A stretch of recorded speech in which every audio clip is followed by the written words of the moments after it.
Ko'zimni pasti bunday mana bu yeri bunday mishochka bo'lardi-da, grijasini oldirmoqchi maqsadga keldim. Bu meni gipnoz qilib tashladi. Toshkentda mutaxassis bo'lmagan fuqarolar tomonidan amalga oshirilgan plastik jarrohlik amaliyoti sabab bemorning yuzlari ayanchli holatga keldi. Men sizni qidirib atay Samarqanddan keldim. Siz o'sha Instagramdagi kosmetologsiz? Voy, xuddi shunaqa. Siz adashmadingiz. Meni tanlab to'g'ri qilibsiz. Qarang, sizcha 10. Yo'q, 20 yoshga yoshayib turaman. Qarang, yuzlaringiz ajin bo'lib ketibdi-da, ko'zlaringiz tagida, qovoqlaringiz ham osilib ketganda. Hammasini to'g'rilang. Siz faqat xavotir olmang, xo'p? Adasi, mijoz keldi. Siz irizam vrachmi? Ha, ular harbiy shifokor. Siz xavotir olmang, men sizni juda ham go'zal qilib qo'yaman, xo'p? Xotirjam bo'ling, ko'zlaringizni yuming. Biz boshladik. Bu boshman odamman, tajriba quyoncha qildi meni. Avval $700 dedi. Soat 8 ga ertalab borganim, kechqurun soat 8 ga boshladi operatsiyani. Litsenziyasi yo'q ekan, diplomi yo'q ekan. $520 berdim. Yana 150 ming so'm berdim.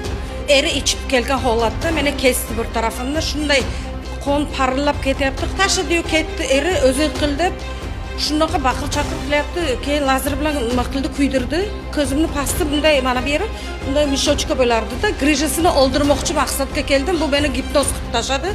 Plastika qilaman, bir yeridan tortaman. Chiroyli bilasiz. 20 yoshga o'xshaysiz. Meni yoshim уже 50 ga kiryapman почти. Mendan tashqari 5 kishini betini buzgan. Bittasi yana keladi o'zi invalidni kolyaskaga. 3 ta joyimdan, bu yerimdan, mana bu yerimdan, mana bu yerimdan shunday iring o'qiyapti shunday. Menga ko'proq pul bersangiz dedi, shuni ichiga 3 ta operatsiya qildiraman dedi. Qoshimni kesdi. Haligacha ichi og'riydi suyaklarimni. Menga вообще mumkin emas ekan. Sahrga yotganimga doktorim rosa urishdi vrachim. Endi qiziqqanligim shu qilgan edi. Tibbiy bilimga egami deysiz? Sovut tushgan boshliqlarga. Pushaymonman men, to'g'risi. Opaga uzrimni so'rayman. Botoks, hijomlarni qilib kelaman men. Qachondan beri? Bir 7 yildan bo'ldi. 7-8 yildan beri, ha?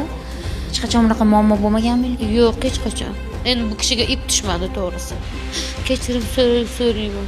Bugun jinoyat ishlari bo'yicha Chilonzor tuman sudida aynan ushbu holat yuzasidan sud ishi ko'rib chiqildi. Grija uchun borgandim asli. Ikkitagina teshik qilib, bunday ko'p emas, katta emas, ikkitagina chok qilib grijamni olib berishdi.